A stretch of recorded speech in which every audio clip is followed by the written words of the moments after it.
is up, guys? Welcome back to Firearms and Fellowship. Man, we have got an outstanding show for you tonight. Several of the collectors, gun groups are going to be in here in the chat, showing off some really remarkable firearms this evening. And I want to thank them first and foremost for taking the time to share it with us, because you just don't see this kind of content on YouTube every day. So we're going to bring in some folks here.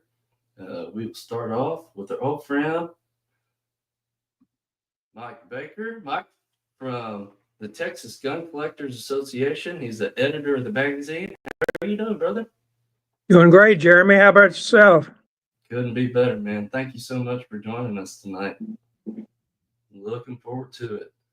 I always enjoy it. Yes, sir. Next up, we have the Raging Cajun, George McAllister. Hey, boys. He is the membership director at Remington Society of America. Both these guys have some really, really cool firearms to share with us tonight. So, George, thank you for joining us, man. Thank you for having us. It's always fun. Outstanding. And our old buddy, Ned from Walnut and Steel. Buddy, how are you, man? Hey, I'm doing great. I got some fun stuff to show too, I think. At least one old Remington pistol I sent you. I saw it. I saw we were talking about it earlier in the pre-show. I can't wait to get into that. And then we got a new face in the crowd tonight that we are happy to join in, and that is Nick Combs from the Houston Gun Collectors Association. Nick, thank you for joining us tonight. Well, thank you for the invitation. Absolutely. We're excited to have you guys. Like I said, we've got a lot to talk about tonight. Some really unique firearms that there's probably a lot of people out there have never even seen. One for sure, I know that only a few eyes have laid on. And Mike always brings something special, and George done stumbled across, they say, a blind hog finds an acorn every once in a while. Well, he done find one. He done find one. Of course, Nibs, have you added on to the garage yet? Because you got to be running out of room, brother. Just stacking them higher in there. Right on. Well, here at Firearms and Fellowship, we've been moving the studio and the gun room and consolidating everything into one spot. When your family grows, you got to kind of give up a little bit of space, and that's what we did. But I think we got everything lined up for the show tonight anyway. We're going to have a lot of people in the comments tonight, and we're so excited that they're going to be there, because our followers of our channels, they're the heartbeat of this, and we're definitely going to be engaged with you guys. We're going to take some breaks and get into the comments. So if you post something up there and we don't get to it right away, give us a minute. We're gonna take some breaks and take some Q&As as we go along. So we're happy to have you out there, and I can see there's already a bunch of people piling in. So this is going to be fun. Let's see, we lost somebody. Oh, there, man. I dropped you off there. I don't know what happened. We got somebody else joining us here in a little bit. Mel from, let's see, that is, let me get it right.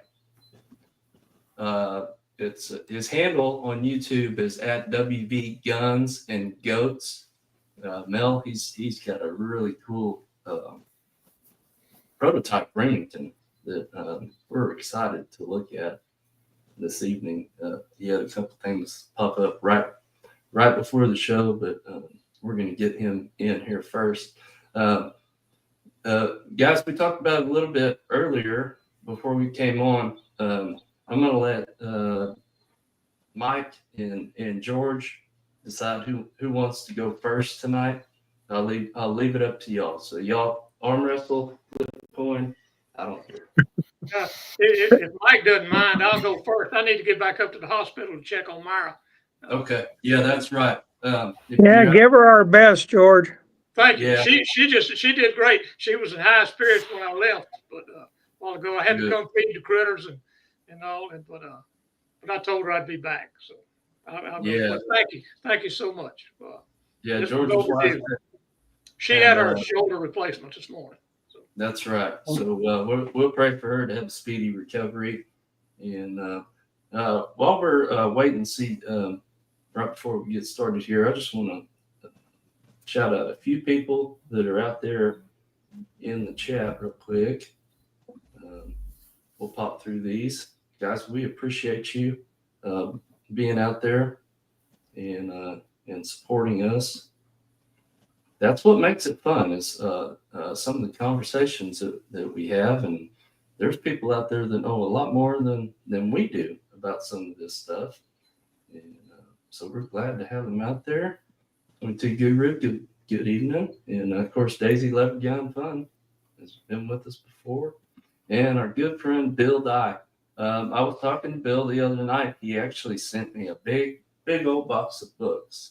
And I've been itching to get into them, but I wanted to make a video about it and share that with everybody. But man, we sure appreciate all his support. I know he's helped Nibs out and a lot of the gun tubers out there. Bill Dye's been just an absolute blessing to a bunch of us. And of course, JC Delta, Jose, good evening. We're so happy to have you in the room, and I'm sure Boone will be around. Oh, speak of the devil, there he is. Mm-hmm. So yeah, guys. Okay, let's kick this off. George, first let me pull up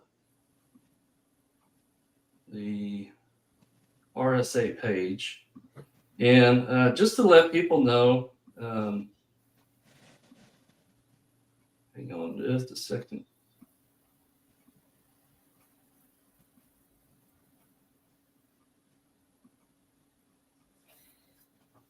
Get it on there.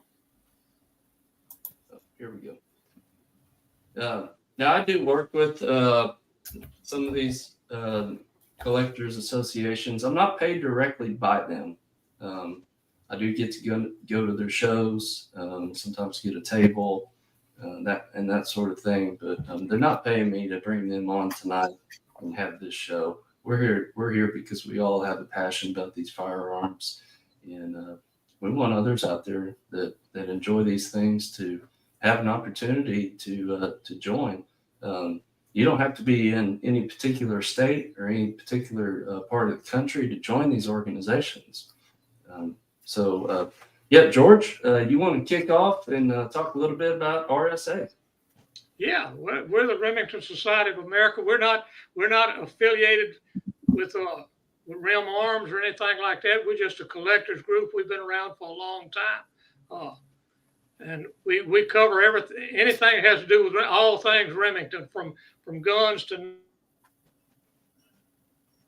knives to plows to bicycles, cash registers, you name it. We have members who are interested in it, collect it. We have a large archives of original Remington material that is currently being digitized, and where our members can have access to it for research. We're growing. We got a new website, and let me throw in a plug for my buddies at the TGCA, who also has a new and improved website, and and I think it's going to be beneficial to both of us with these new websites. It's just a good bunch of guys. It's guys that are interested in pretty much all things Remington. And if you have any interest in that, I encourage you to go take a look at the website. And if you're interested in joining, we'd love to have you. We're always looking for new members with new ideas, and always have room for more. Sort of like an orphanage. We always have room for one more. So. Yeah, let me just say, the knowledge in the archives over at RSA is just incredible. It's a great organization, great group of guys, and the memberships they're cheap, guys. It's $45 a year.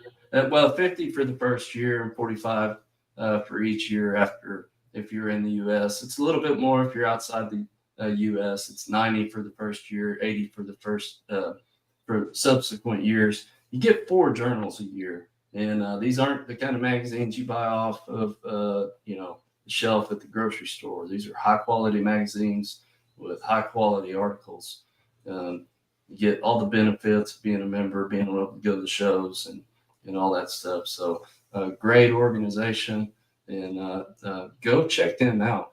Because, yeah, please do. And let me add, lot people going who sign on. up for multiple year memberships get a little break on that price too. So sign up for 2 or 3 years, you get a little break on your membership. Yeah, and I think we're working on some stuff over there too. Well, Nibs dropped off. It keeps trying Having a little instability with my internet today for some reason. I don't know what's going on. We will work through it. Like I said, we got Mel from West Virginia going to come on. He ran into a little bit of stuff. George, before I pull up what you've got going on, let me just get a couple more of these chats in here, and we appreciate everybody being out there for sure. Yeah. Yeah, it's a challenge sometimes on YouTube to share this content. It really is.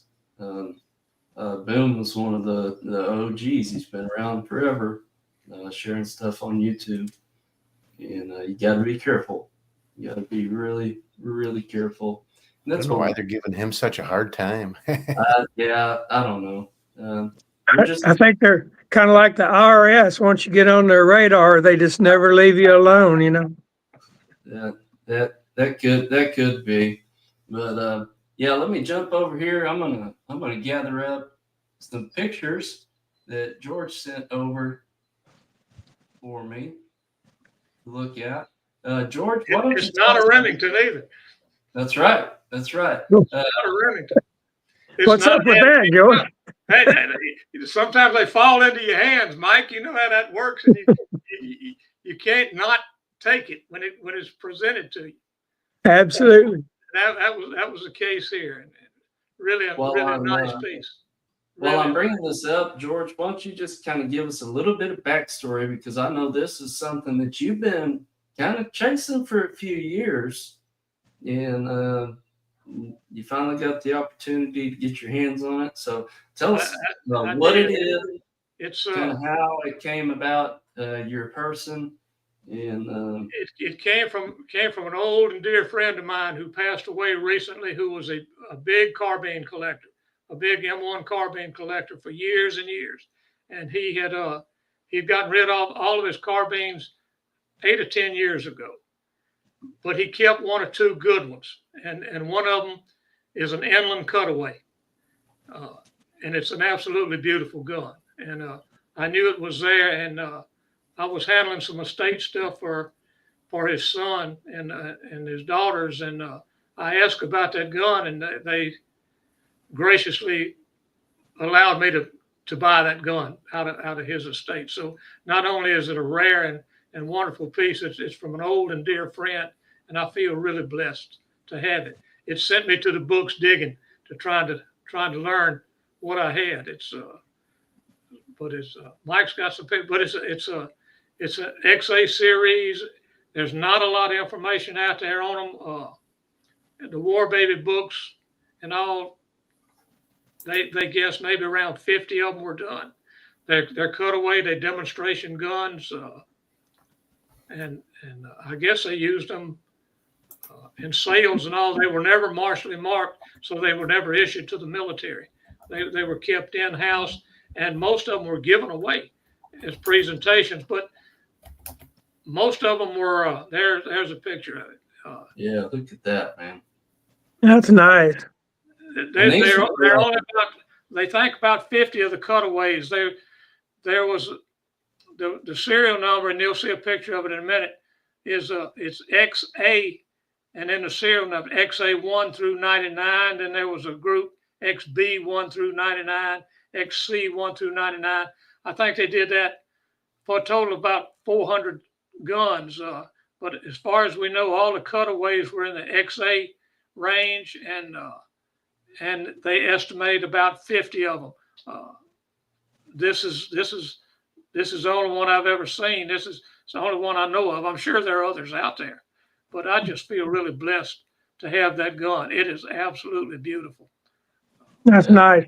I know there's any of the factory cutaways are pretty rare.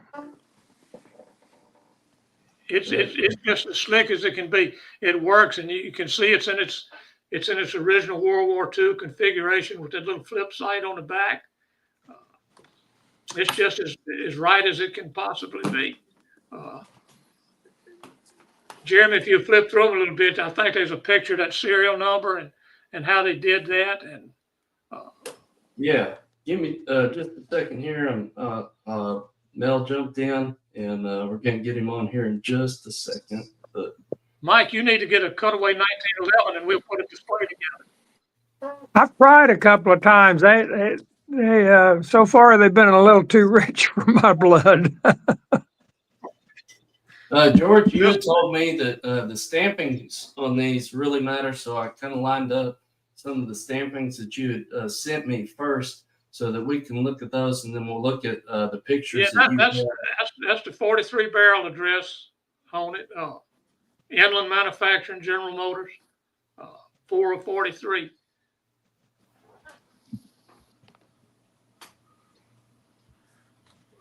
There's where they cut away. You see the XA, but they cut away the serial number. Right. So, but I would much rather have the XA. I'm not worried about the serial number. I want that XA. Right. Yeah. It's just as neat as it can be. That's about as clean as you can get, I think. It's spotless. There's one little dent on the heel of the stock. Not bad, but it is there. But that really doesn't bother me. It's yeah. I just feel really blessed to have it. I didn't buy it to move it. I bought it to have it. And yeah, for sure. Real quick, Mel's down there. Let me invite him in real quick. Mel, hello. Hello. I can hear you. Can you hear me? We're good to go, man. Yeah, we're just talking about George's M1 factory cutaway here. And thank you for joining us tonight, taking the time, and hope your wife's feeling better. Hey, thank you. Yeah, sorry about that. I just had to deal with some stuff around here. Hey, man, that happens. We pray she feels better. I did send you some photos. Yeah, I'm gonna try to get them loaded up on the fly as we're talking about some of this stuff.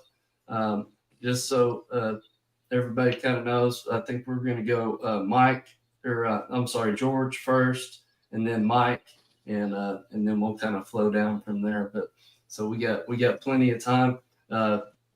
Welcome everybody that's in the chat. We're gonna stop here in a few minutes and kind of go through that. If you guys have any questions, put them up there. Please like, share, subscribe. If you want to support the channel, like YouTube doesn't pay us anything to do this, really. So, throw a super up there for us if you feel the urge to. We would absolutely appreciate that. So, George, I'll hand it back over to you, and we'll get on to the next slide. Well, that's yeah. Go ahead. You can see what it is.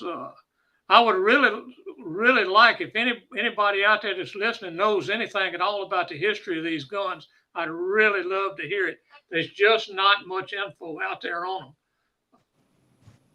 them. I'd love to know more. I've read everything I can find. Talk to a bunch of people, and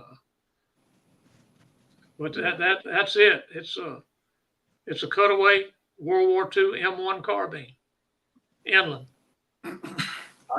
I tried real hard to be able to get a 1911 cutaway, but I think the guys that probably have those. Sometimes collectors don't like to share, and we'll get into this when we talk about the the spring show from TGCA, there was some colt collectors that brought out just some absolutely gorgeous factory engraved colts. But I digress. Go ahead, George. No, that's about it. You mentioned those 1911s, and Mike was saying something about it a while ago. How many have you seen, Mike? Are they out there? I mean, I guess they are. I've seen probably less than a half dozen. I've seen some that are not factory that people have made, but as far as the factory ones go, I would say probably 4, maybe 5 is all I've ever seen. I bet that's right. I bet there's just not many. Is there much information, much data out there on them? Or no, not really. I mean, if they're right, they'll letter as factory cutaways, but outside of that, giving you a date and that sort of stuff. There's not much. Well, that's about of course, these won't letter. There's nothing out there. They're not even sure how many of them were made. That's the estimate is somewhere less than 50. They are some of these guns that were presentation guns, and I think like the XE range that went to military officers, General Motors, executives, things of that nature. Some with fancy stocks. They're certainly not common, but they're not that uncommon either. I think they know where they are, but right. But not the cutaways, not the cutaways. Yeah. Well, I'd have to go back and look, but the Clausen Big Book may have something on the cutaways. Charles Clausen knew just about everything there was to know. So that is cool. And you got the magazine. When we talk to Mel here in a little bit, sometimes finding the magazine is the hill you have to climb to put it all together.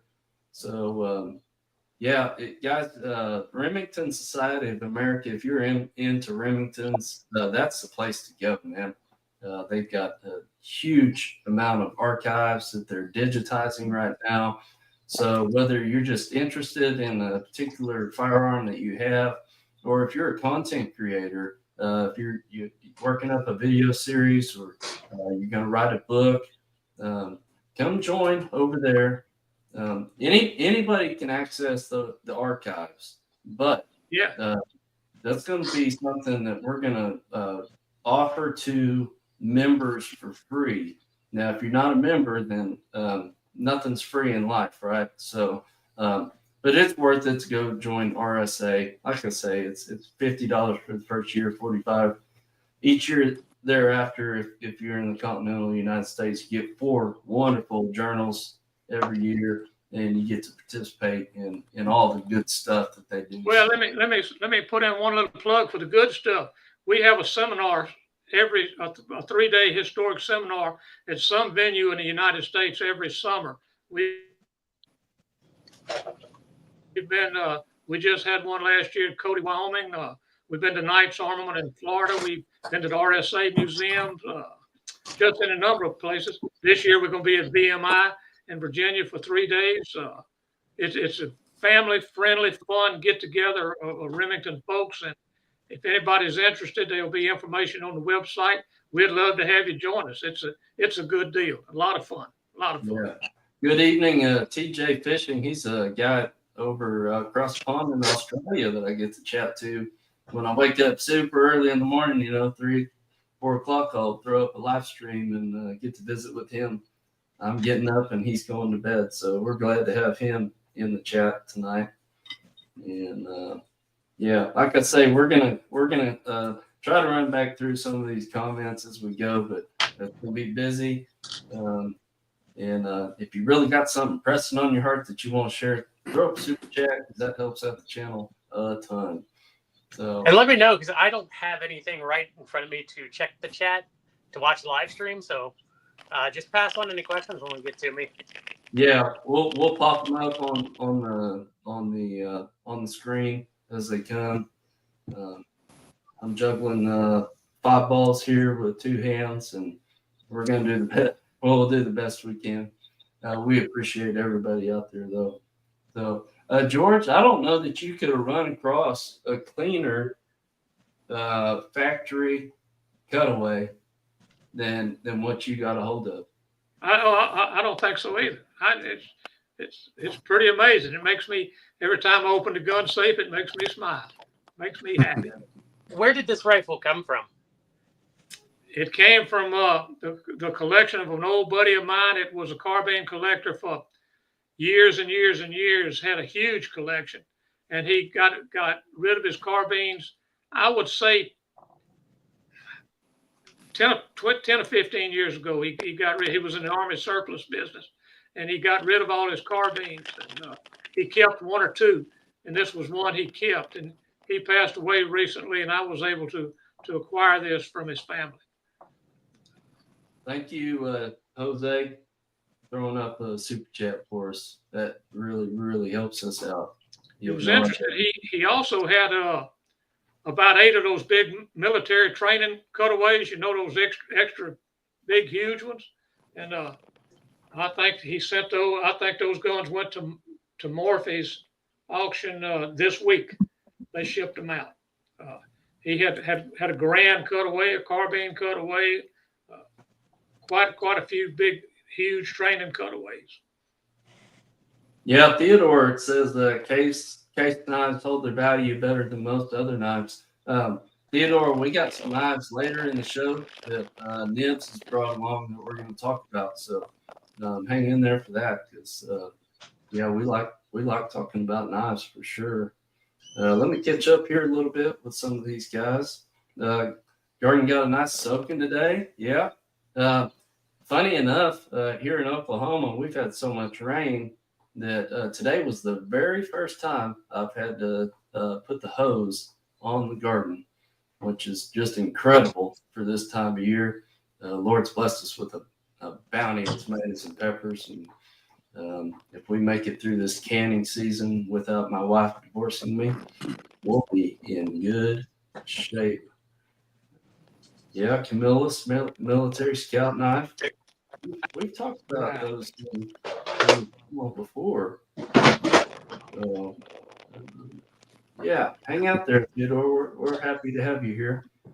Let me get back over here. Yeah, let's see. I think there's a couple more pictures, George, of this. I think that's about it. Yeah. Hey, Jeremy. Yes, sir. Yeah, let me just throw this out for anybody that's fortunate enough to have the Clawson Big Book. I don't know if you can see it here or not, but yeah, they show a picture of a factory 45 cutaway on page 178. And then it lists on page 406. There's about 38 cutaways. That's the wow. So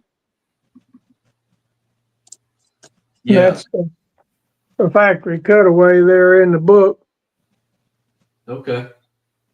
You need one of those. Yeah. Why don't you get me one for Christmas, George? I'll put you on the list, Mike. I'm not going to be able to afford it either. I do appreciate it, buddy. I tell you what, I won't go into any details, but I sold a pretty good gun to buy this one. Oh, I understand the program. Sometimes that's what you got to do.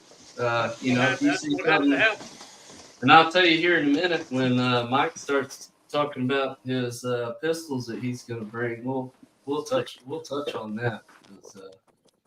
Yeah. But George, I think you done run up on a peach there. I'm pleased. I appreciate being able to show it off. We love to do that, you know.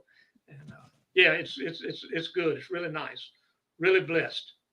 That is gun guys are good guys. They are. They are. I'll tell you what. When I started out here, I was really surprised at how welcoming and kind the 2A community is on YouTube. There's knuckleheads everywhere in the world, but boy, there's some good people out there, and have made a lot of friendships through this channel and collaborating with other people. It's been a good time. Sure. So, George, I know that you've got to take care of Miss Myra. You are welcome to hang around as long as you want. I'm going to hang around a few minutes. I want to visit and see what these guys have to offer. Yeah, well, let's get in. I may slip away. Let's get into what Mike's got to show tonight, because he's got some really cool stuff. And when we were at the spring show there in Denton, I got to see some of these, not only the factory engraved pistols that some of these collectors only bring out for TGCA shows, but also some of these pawn shop scroll or Texas scroll pistols that Mike collects, and they're neat, man. And funny enough, he had sent me earlier in the week, he had sent me a 1911 that was a pawn shop scroll. Yeah, I got those all loaded up to share, and lo and behold, I think it was yesterday or maybe the day before, he sends me a pocket hammerless that is a pawn shop scroll. And he touched me in my feels, because if you guys know, you've been around my channel long enough, you know the pocket hammerless is my favorite pistol. And he wagged that in front of me and found your weakness. He did. He touched me in my feels. But yeah, let me hide this real quick, and what kind of went the wrong way. Let me get over here and pull your stuff up here, Mike, because you got some neat pistols to share.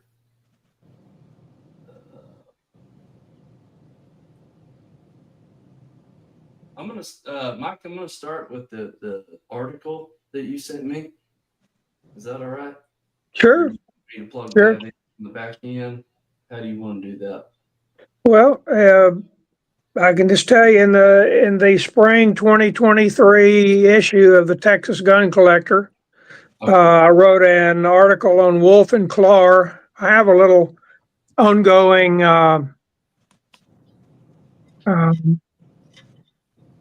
article that's in the magazine called Old Texas Gun Shops and More.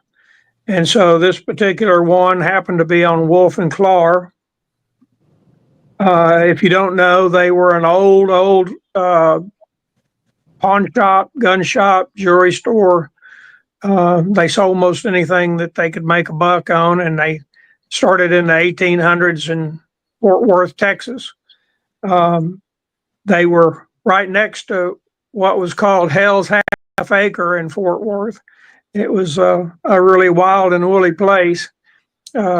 Prostitution, gambling, liquor, you name it. It was all going on there. And anyway, they ran that business until up into the 90s.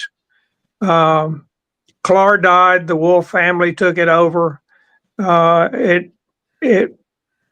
They owned a lot of various places around town, and also in Dallas, Clark and Wolf and Winterman, Wolf and I can't think of the other ones offhand. But anyway, they pretty well had the pawn shop business sewed up around the Dallas-Fort Worth area.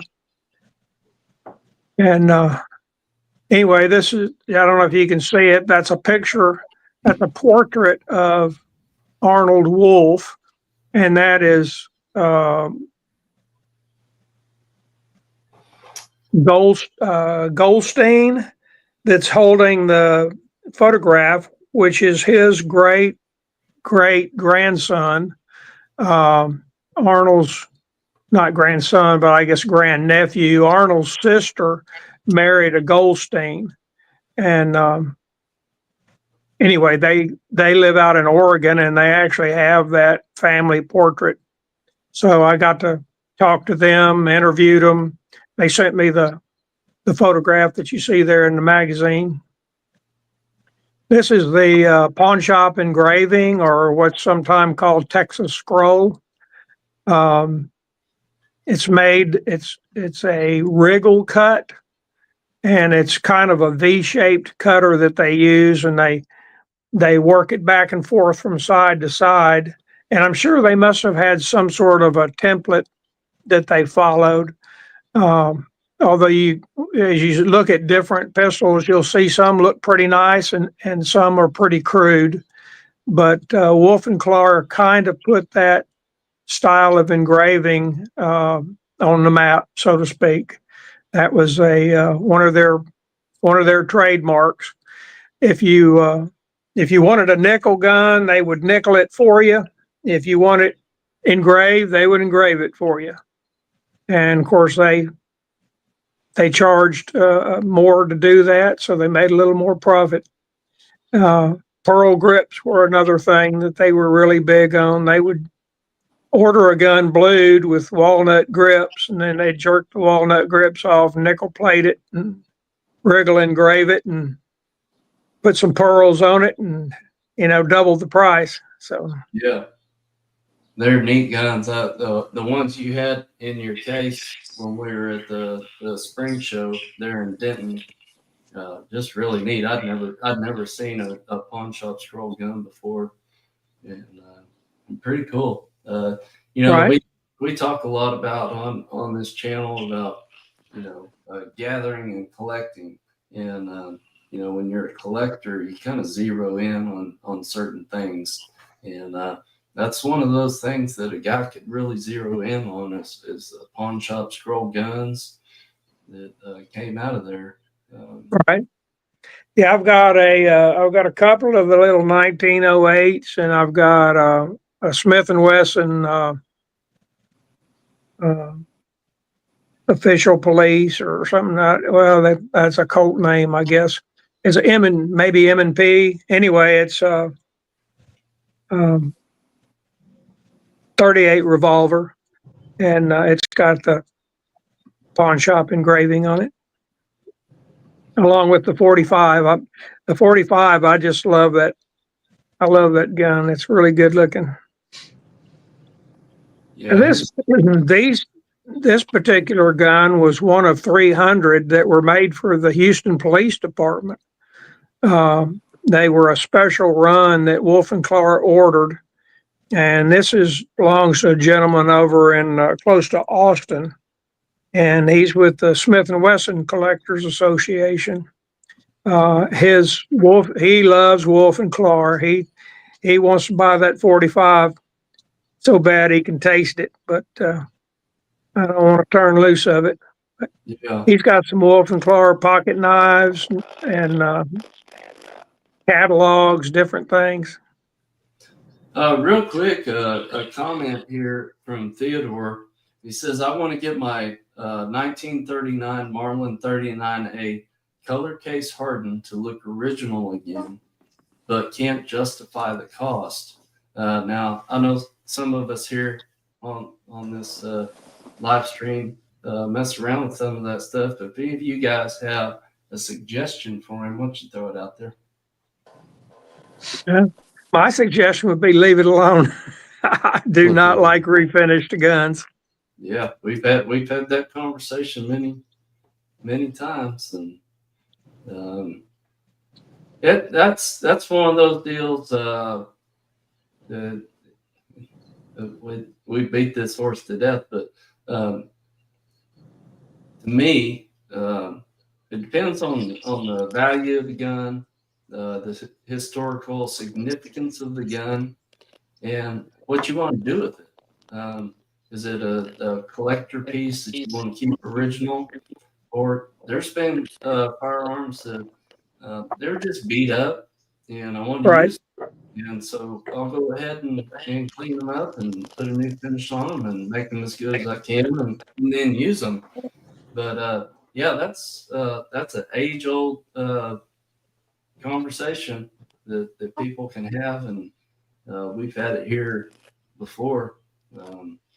I'm not sure as far as cleaning up case hardening, what you would need to do, if there's anything that you could do to conserve it, which well, that was one of the problems with the color case hardening, is it didn't wear well.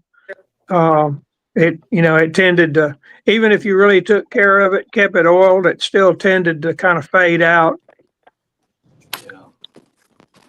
Yeah, I've always heard they don't like sunshine, and I think it's right. They don't like being exposed to the sun. Right. And they will fade. They'll turn gray, and that's right. I have a 1940 39A that still has the original color case hardening on it. It's in pretty good shape. Yeah, nothing prettier than pretty case colors. That's true. Well, and you used to not find very many people doing color case hardening, but there's quite a few more of them around now. So I would think it would be less expensive than it used to be. Yeah, I'm not sure. I think the number of really qualified gunsmiths out there is dwindling, and that's a whole nother conversation we could have another day. So you got letters on both of these pistols that we're getting ready to look at, which of course Colt really good at cataloging and tracking the sales and where they went and that sort of thing. And that's one of the things that we run up against over at RSA is the records were just atrocious. And if it wasn't for the work of members going in and digging through piles and collecting that stuff and photocopying it and now digitizing it, we wouldn't have that information. But, well, yeah. I'll tell you, Jeremy, I got a little taste of that. I bought a Colt New Service that shipped to Shreveport, Louisiana, to a hardware company up there, and I found out that SMU had a branch in Shreveport where they kept a lot of business records, and they happened to have the gun records for this hardware company from back in the 20s and 30s. And so I drove to Shreveport, Louisiana, got me a hotel room, got up the next morning and spent the entire day digging through logbooks. And I can tell you that is some tedious work. Unfortunately, I didn't come up with anything. But I did find some really interesting information, just not on the gun that I wanted. Sometimes that's what you got to do. And when we talked to Mel a little bit later about this Yellow Hammer prototype, he did a lot of footwork to get the right information on that. And so we're looking forward to digging into that. Let's look at some pictures of these pretty pistols, because, man, you done tickled my fancy when you sent them to me. Look at that. Look at that. Yeah, it's a 1924 government model, which was 24 was the first year that they, in the government model, they called it old style and new style. In the military, they would have called it a 1911 and a 1911 A1. So 24 was the year that they made the switch over from the old style to the new style. So this would have been a first year gun. Unfortunately, it shipped from the factory blued. Oh, really? But like I was saying, Wolf and Clark, if they had a blued gun and you wanted a nickel gun, they just nickeled it. Yeah, that's really pretty. Really pretty. That's beautiful. And, it's hard to appreciate. Pictures only tell part of the story when you look at them and you hold them and you see them with your own eyes. that's one good thing about going to some of these gun shows. You'll actually get to see some of this stuff, and it'll really blow you away. But these pawn shops grow guns are really cool, really, really cool. How'd you find it, Mike? I don't remember the exact process, but I got it from another fellow named Mike up in Missouri or Michigan or somewhere kind of up northeast. Yeah. And anyway, he had gotten it from a friend of his, and he was not a 45 guy, and so anyway, we came to an agreement on a price, and he sent it to me. Wonderful. Yeah, that is I was really excited to get it. I'll tell you. I understand. That is nice. And just kind of a little side note, I was watching a video a while back on Mark Novak's channel. If you're not familiar with him, go check out his stuff, because he's got some good information to share. But if you look at these screws, you can see that they've been turned out and they've been cammed out a little bit. And he's got a really good video on how to clean those up.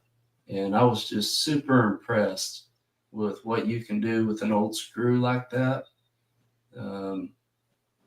So yeah, just a side note, something Sure. that I've never really thought about, but boy, you can make them look like brand new. So this is a military model, right? Because it's got the lanyard. Nope. No. Okay.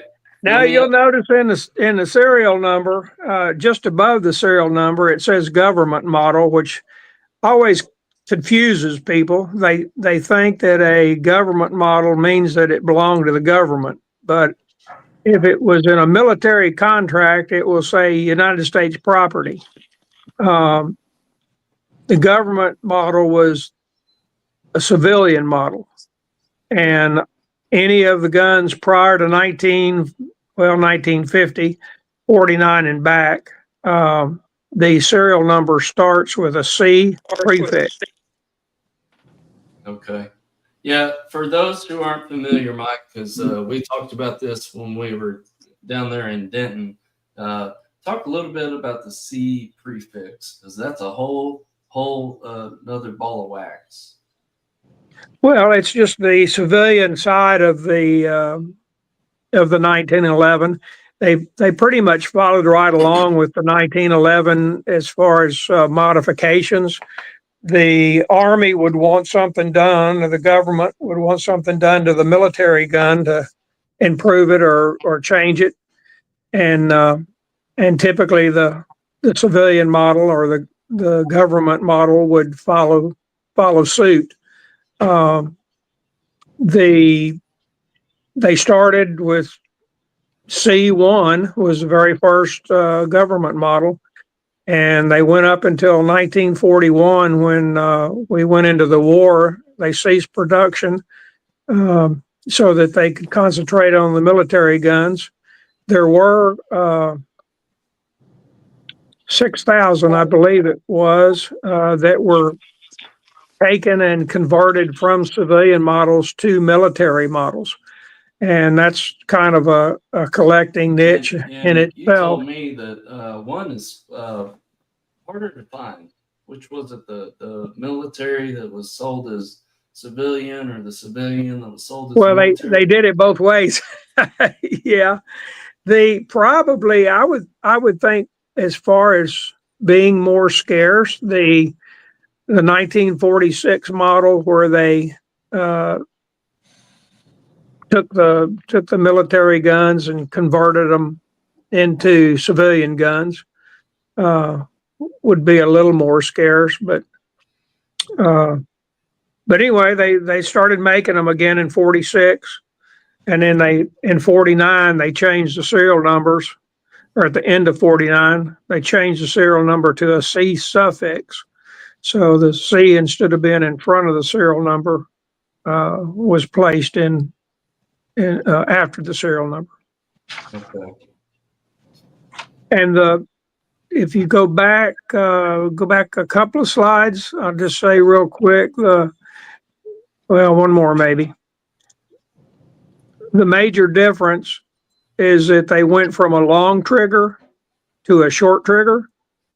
If you had one to compare, the trigger would be about twice as long or extend out towards the front of the trigger guard, about twice as much as this one. And they also did not have the little scallop above the magazine release. It was just a straight frame there. And those were the two major changes for the old style and the new style. Okay. Well, this next one we're getting ready to get into is the one that you dangled in front of me. No, I don't think you realize how much I like these, but I think he did. Wait. Yeah, he probably did. He probably did. One of my favorite pistols of all time is the Colt Pocket Hammerless. John Browning design, of course, first came out in 32 ACP, and then later in 380. It's just a smooth, slim pistol. Points well, feels good in the hands. Got a grip safety. I don't know if I could go back in time and talk to John Moses Browning. I think he would say that this is one of the finest pistols he ever designed. Not sure, but well, I've read that Al Capone carried one in his pocket. Bonnie Parker had one strapped to her leg. yeah. John Dillinger had one when he was shot in front of the theater. And a lot of police officers carried them as backup guns.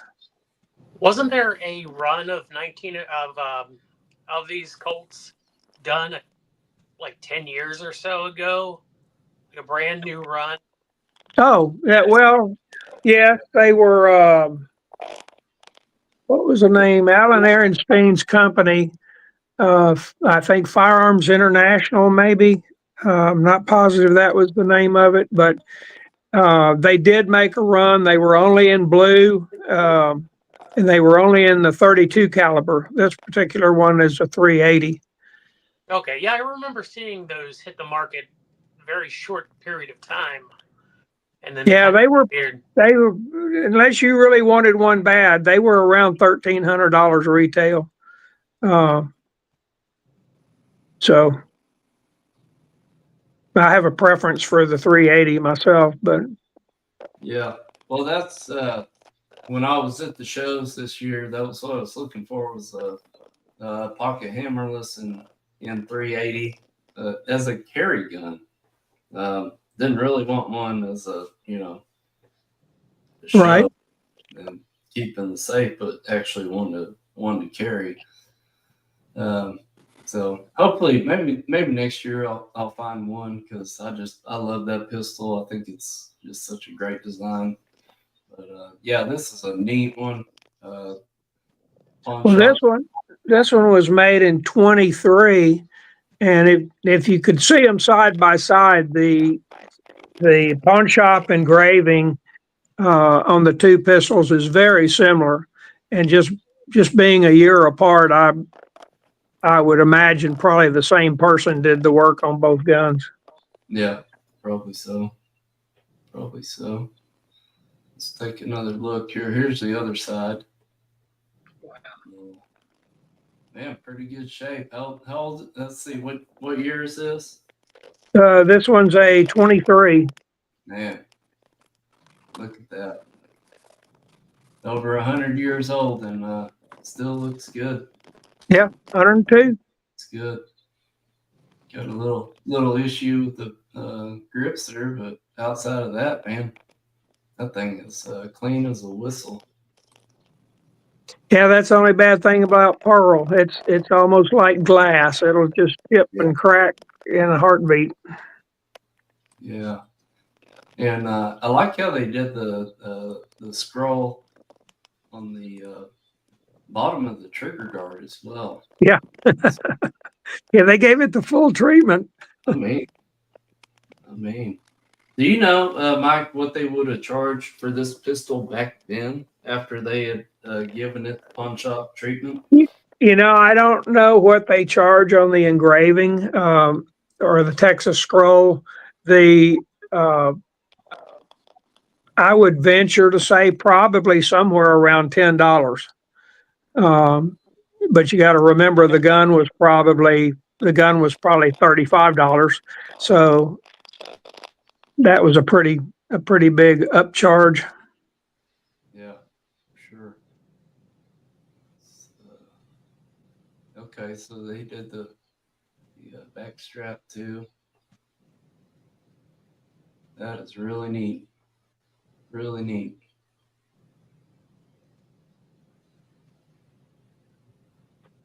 Nibs, are you out there? I'm trying to keep up with everybody. I don't know if Nibs. Yeah, I don't see him. There he is. Okay. Nibs, you got your feet going? Just having troubles with my internet here. I'm not sure how long I'm going to be able to hang in here, but okay. I've tried rebooting my router. I've tried several different computers and phones, and it just isn't working out. But I'll hang in as much as I can. By the time it'll be all right. We'll make it work. We'll make it work. Let's see. What else did you send me? Okay, so you got like a knurled trigger there, and is this? Let's see. This is the pocket hammerless, right? Correct. Yeah. Well, no, that may be the 45 because it's got the mag release up there. Okay. Where the hammerless would be down on the butt of the gun. I tried to get these all in order, but yeah. So let's just back up a little bit, and I'm just kind of you see right at the butt of the gun there. That's where the mag release is. It's European style. Yeah. I'm trying to remember. Was that 8-shot or I think it's like 8-shot? Oh gosh, don't get me lying now. Yeah, I think probably 7 in the mag and one in the magazine, maybe. Yeah, that's a beautiful piece, and you got the pocket hammerless in the 1911, and all the paperwork. That's one neat thing about Colt is you can send them a little bit of money and they'll tell you when it was shipped. And it's not a little bit anymore. what do they charge now? I don't even know. But like $100 or $125. Yeah, on the 45 it'd be 105. On the little pocket hammerless, I think it's 65 if I'm not mistaken. They don't charge quite as much for them. Yeah. But man, we sure appreciate you sharing these with us tonight. No, absolutely. It's just not something you see every day. It looks like somebody did a little glue job right there on that screw to keep it together. That's one of those deals where kind of like we talked about conservation versus refurb. Yeah, I think they put something, a little piece of paper or something in there to fill up the space between the pearl and the screw so that it wouldn't wouldn't back you out. It's I'd have to look at the gun, but it looks like part of the pearl's chipped off already. So yeah. But I tell you, people don't.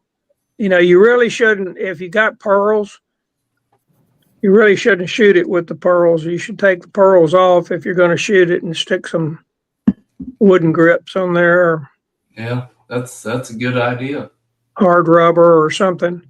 I mean, if you were to get in a jam and need to shoot it, well, you know, you could, but that recoil can break that pearl pretty easy.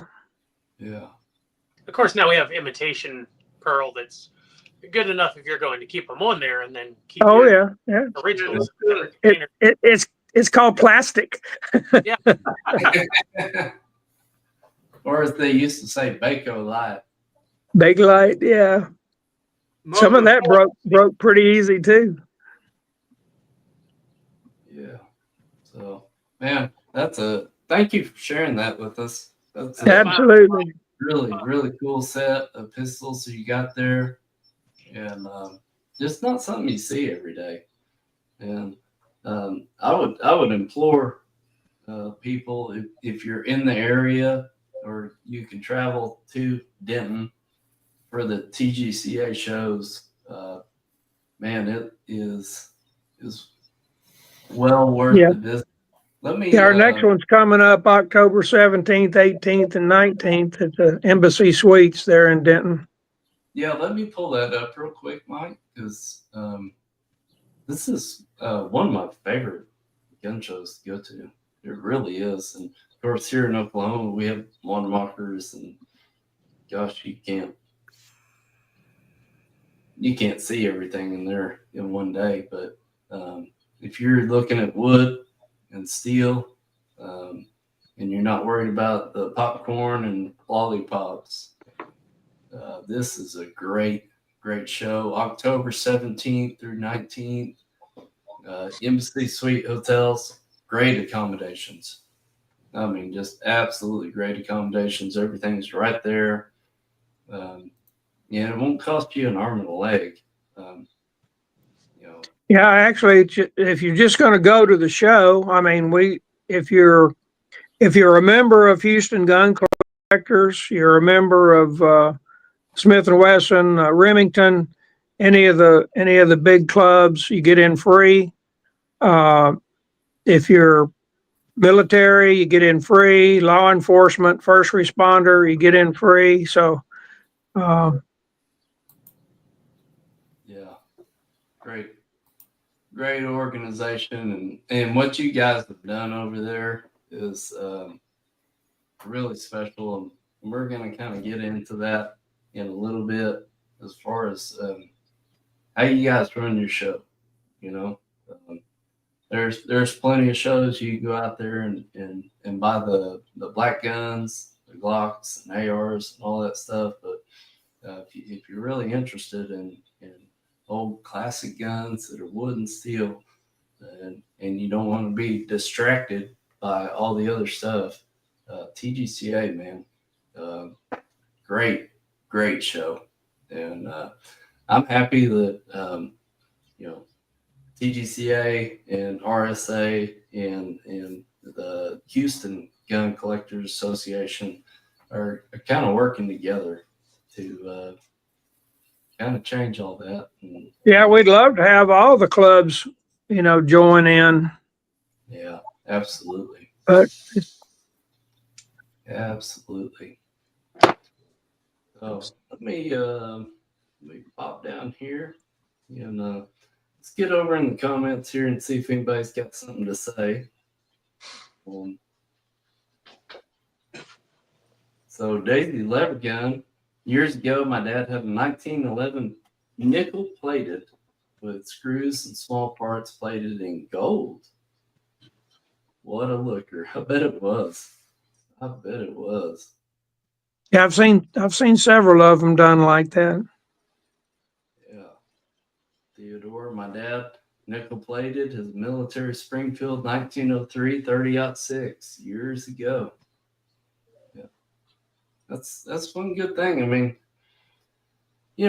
we talk about keeping original, but also you can make them your own. And sometimes there's a group out there that enjoys seeing the firearms that have been made their own. They might have some scratches on there, how many squirrels they killed or whatever, or George, you can probably talk more about this as far as some of the pistols, the old Colts, and Remington that you run across. As far as actually, George, why don't you talk about that just for a second? Because I know that you have something to say about it. As far as you find a gun that's got some scribbles on it, and how you actually verify whether or not that's actually something that is legit, or is that somebody that is pulling the wool over your eyes, as they would say. Oh man, it's you diving off into a deep hole there. Yeah, I know. I'm dead first, so I hope you can catch me. Well, and paint with a real broad brush, engraved guns scare me to death. Because I'm no authority on engraved guns or anything like that, and they some stuff that guys call bad engraving that looks pretty doggone good to me. Mm-hmm. And some of the old masters engraver. I have a Gustav Young engraved Colt. And he's supposed to have been a master in that. I personally don't think his looks as good as some later stuff that I see these days that I think is better engraved. Yeah. You got to do something like what Mike did: find a niche and find out about it, and be able to identify it and know about it. Yeah, for sure. There's sometimes you got to do a lot of footwork to get there. And that's a deep dark hole, and good engravers are. I really envy and appreciate what good engravers can do. They're almost magical. That's some really tedious work, I'll tell you. Yeah, I want to pull up. Let me pull this up because this is something that I think is. We've been talking about this for a couple of weeks, really, over at RSA, and of course, you don't want to put your stamp of approval on something until you've done your homework, and you know for sure. And Mel knows what I'm getting ready to jump into. But he ran across. Well, I'm gonna let you tell the story, Mel. I'm gonna throw this one picture up, and guys, hang around for just a minute if you can. George, I know if you got to go, brother. Yeah, I'm gonna go see my bride, see how she's doing, fellas. I really enjoyed it. Good seeing all of you tonight. Thanks so much. I'd love to. I will watch the rerun. I want to see your Yellowhammer and hear about that. I'm really interested. We're going to be talking about it more, George. I thank you for taking the time to join us, and please give Miss Myra.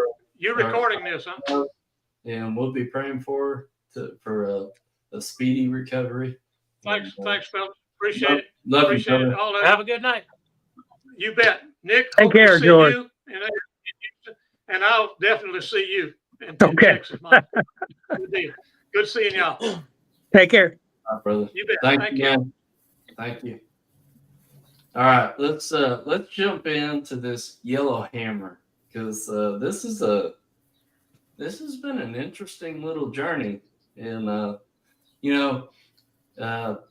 my journey on YouTube runs me into all kinds of people, and like next week I'm gonna be talking to a guy that I met. I had a Snap-on, old Impact, and ordered some parts, and I'm a knucklehead. I ordered the wrong stuff, but I got to talk to him, and man, he knows everything in the world there is to know about these old Snap-on Impacts and how you can fix them and all that stuff. But anyway, that aside, let's jump into the Yellowhammer. And Mel, Sure. First of all, will you tell us kind of how you stumbled upon this, kind of the journey that you took to verify what it was. And then we get in, to the magazine and that sort of thing. But just kind of lay the groundwork for what we got here, because it's a cool story. Well, as you often do, browsing Gunbroker, and I'm sure it's cost many people bad financial decisions. Yeah.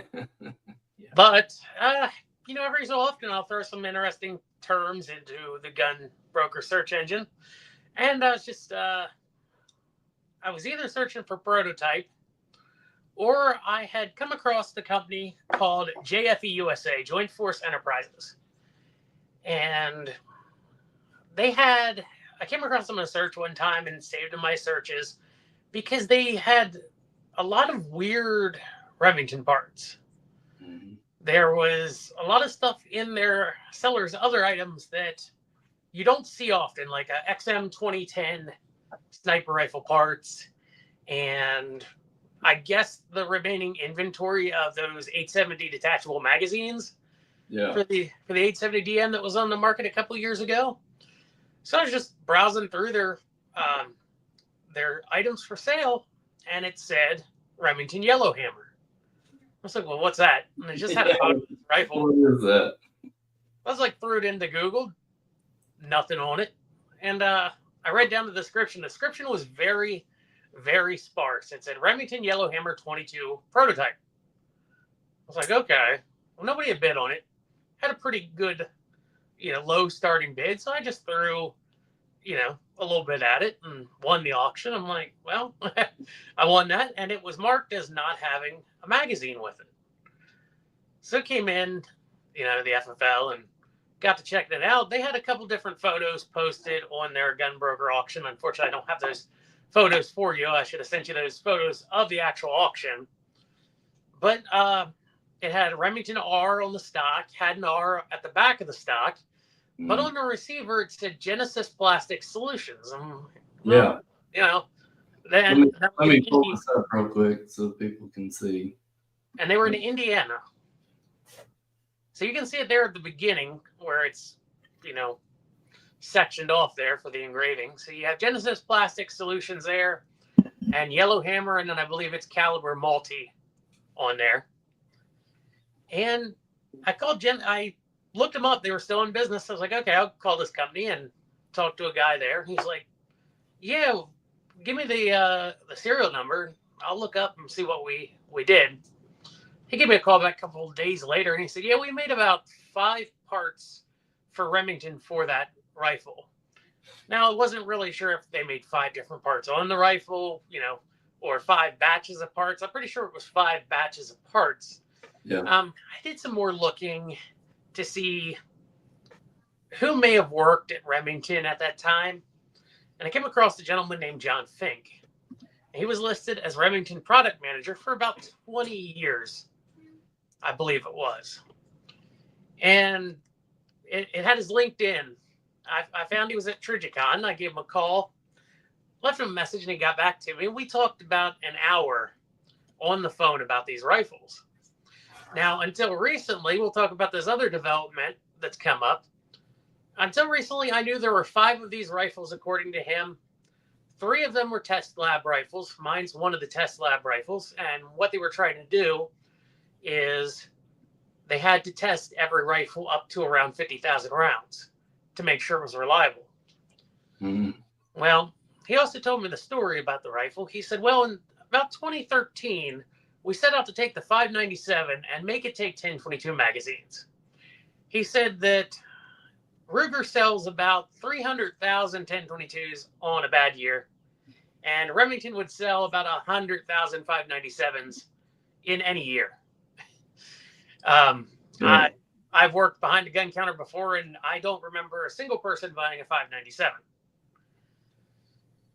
And then he says the Good Idea Fairy came around, and every time they went to get close to releasing this gun, he said, well, if we just made it take 1022 magazines, it probably would have been done 2015.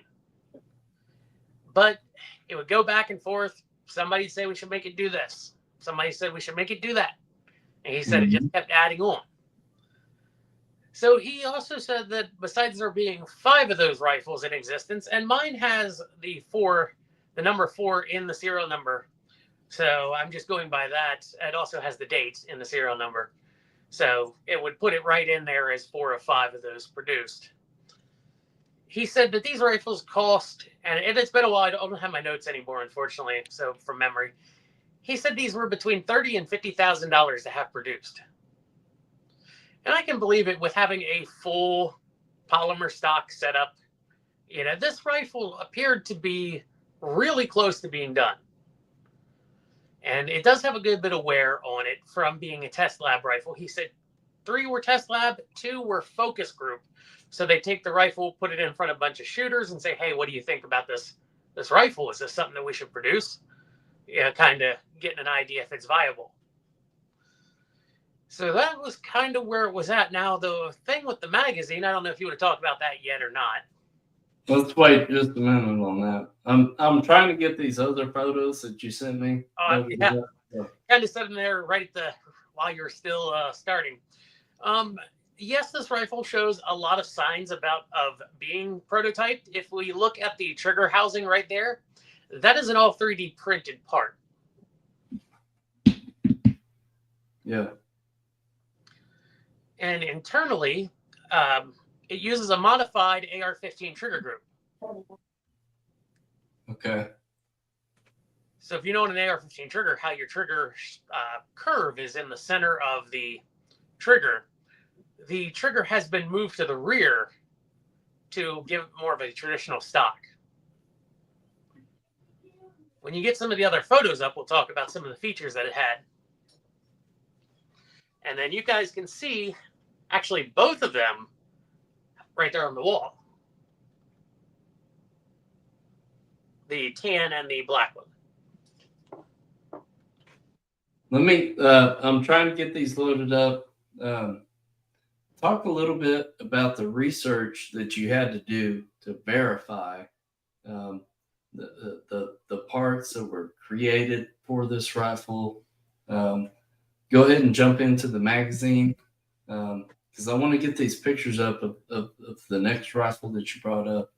And you should have some other photos of different areas on this rifle.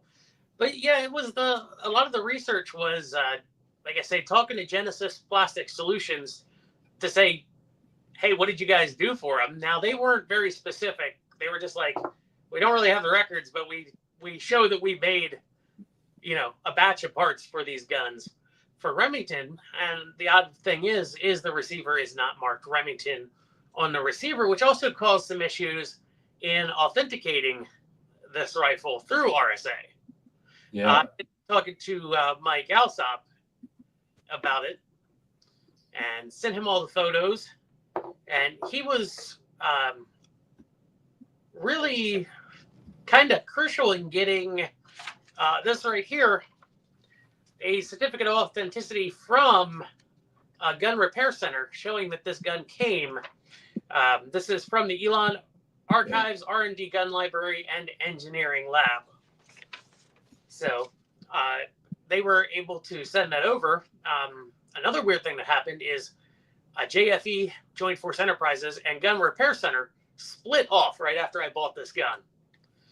So JFE now handles all the NFA items they've been finding in Remington, and Gun Repair Center handles all of the regular firearms that they found. But thankfully, I had the photos from the JFE auction because they were like, well, we got to make sure we sold this one. So I sent them the photos with their little watermark on it, how Gunbroker lists the seller on there. And they were able to say, hey, yeah, and they sent me out that authenticity letter. So now we're looking here at the back of the stock right here where we have one of the many Remington R's that are embossed or sank into this, molded into the stock. The stock actually comes up behind the receiver. And the other interesting thing about this gun, one of the features that we can see here is that charging handle. If you're familiar with the 1022, how you do your bolt hold open, it's got that little fiddly lever on it. This, you would pull the charging handle back and pull pull the bolt back, pull the charging handle out, and lock the bolt open. Yeah. So that was one of the features they added to it. Of course, we see it's also drilled tapped there. And this model has iron sights on it. It has your standard Remington adjustable rear sight and fixed front sight. Okay. Let me,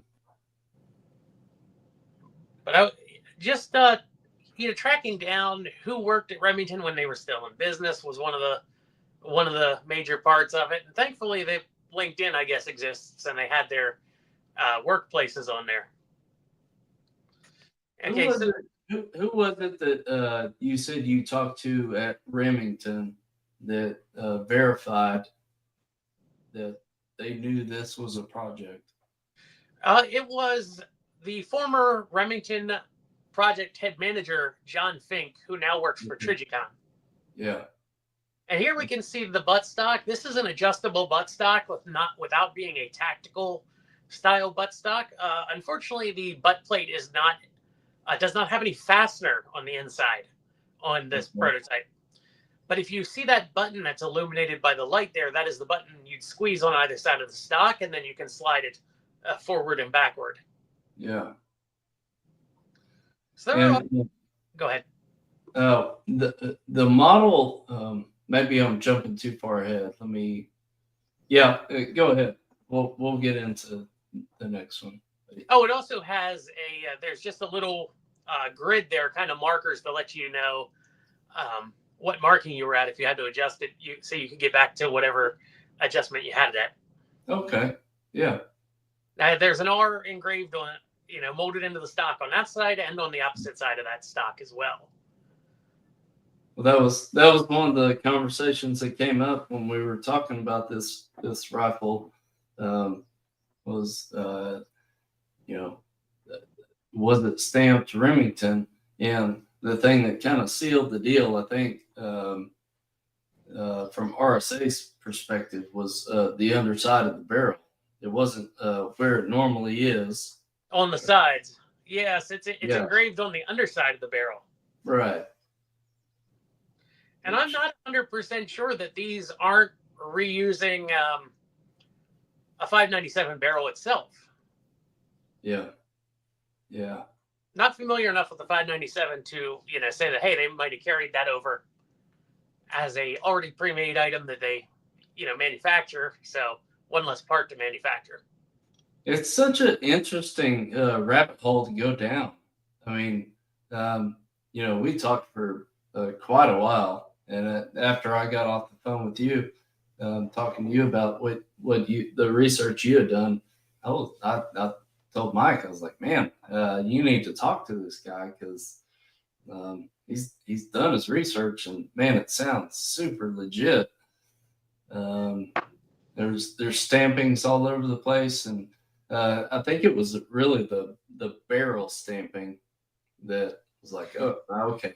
Yeah, because once I said, oh yeah, I forgot to take a photo of it, but it says it's got Remington engraved on the underside of the barrel. He was like, oh, okay, well, send me a photo of that.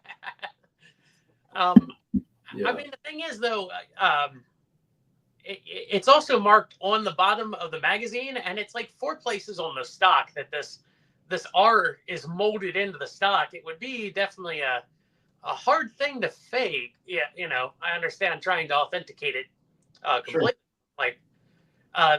The more interesting thing is, and we can talk about the 517 in a little bit, has even less markings on the stock than the prototype. Okay. So the yellow hammer predated the pre-release, of course. And yeah, I just got those photos. They're loaded up and queued, so whenever you want to talk about those, we can do that. Now, also the funny thing is, with the magazine, how they set up to make it take 1022 magazines, I'm not sure what their plans were, because after getting the correct magazine and originally trying to put a 1022 magazine in the magwell, and the magwell being much larger than the 1022 magazine, I'm like, you guys still ended up with a proprietary magazine. Yeah. And the story behind how you found that magazine, tell us that, because that's just Yeah, I'm not sure if I can show it on camera being live. I know it's not a gun, but it's a gun part. I don't know if they. Yeah, just talk about how it happened, because that's Well, wild. when I got the yellow hammer, I posted a picture on Reddit. I was like, hey, this is a pretty cool prototype. This is what could have been had Remington not gone out of business when they did, because it seemed to me like this was going to be like 1 year away from SHOT Show or really close to being released, because as you do when you see this rifle and you've never seen anything about this gun, I'm like, okay, I'll Google it. No results. Nothing at all on Google. And so I posted a picture of it to Reddit, and I deleted the thread the other day because I was I'm gonna make a video covering these rifles now with this new development. And a guy messaged me the other week. He's like, I think I've got a magazine for that rifle. I said, well, tell me about it. What do you have? He sent me a photo of it. He's like, I got this weird rotary magazine in a box full of Remington parts that came out of a town close to Ilion. I was like, okay, well, send me a picture of it. And it looked like, without being able to scale it, it looked like a 1022 rotary magazine with a back panel on it that was printed. It's obviously either a nylon machined or a nylon printed piece. Yeah, I think I don't know if you have photos there. And it had a Remington R on the bottom of it. And I'm like, I don't think Remington's ever used a rotary magazine in anything. Right. Now, I'm not 100% sure, but, Well, this was the time when the patents on the Ruger stuff was kind of running out, I think. Yeah, Smith & Wesson had that Thompson Center 22 that there was a few of them that picked up. I think Winchester even has the Wildcat. That will take 1022 mags as far as I know. But the guy I was like, okay, I believe it enough to probably be what I'm looking for. I said, what do you want for it?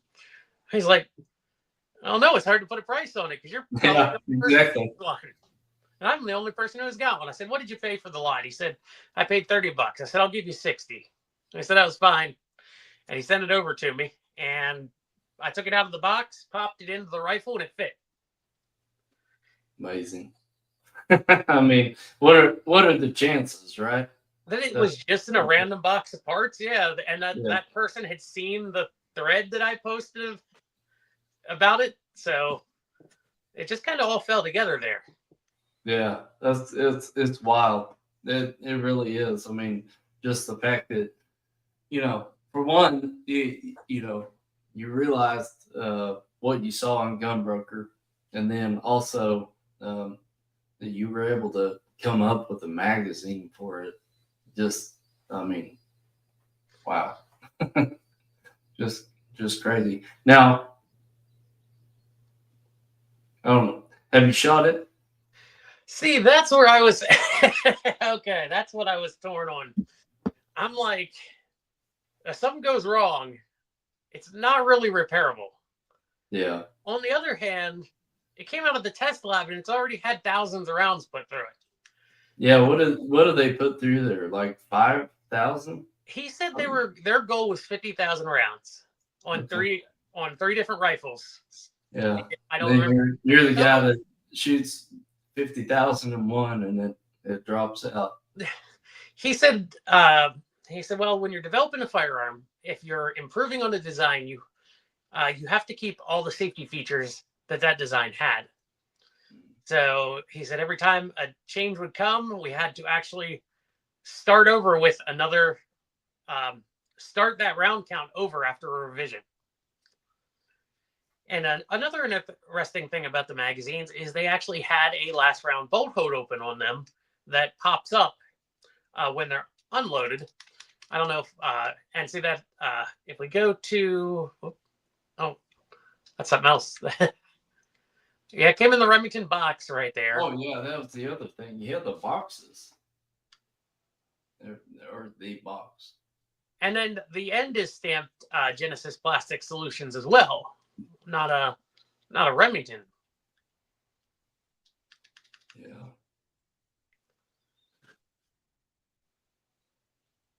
It was really interesting to find the magazine just by chance. Just such a wild story. Because I was like, I'm going to have to like 3D print a spacer, try to make something work, design something to take a 1022 magazine. And especially when I got the magazine and set it next to a 1022 mag, I'm like, wow, that is a bit bigger. And I think that came about because with it being marked multi-caliber, I guess when they went to make a change, somebody's like, we should make it caliber convertible. Yeah, so you 22 mag, 17. Yeah, although Remington never really had good luck with 17 HMR and semi-auto as the very, very short-lived 593, right? I just love it in 17 HMR. Let me find here we go. Let me find the pictures of the 519 that you just sent me. You can see it here on the. Sorry, I've been trying to pull gather everything together right here at the last second, but here we go. The yellow hammer is the top one, and the 517 is the one below it. Okay, so here's the 519. Yeah, 519. Sorry. These actually, Mike Alsop was like, there was this a prototype 22 just sold through Gunbroker.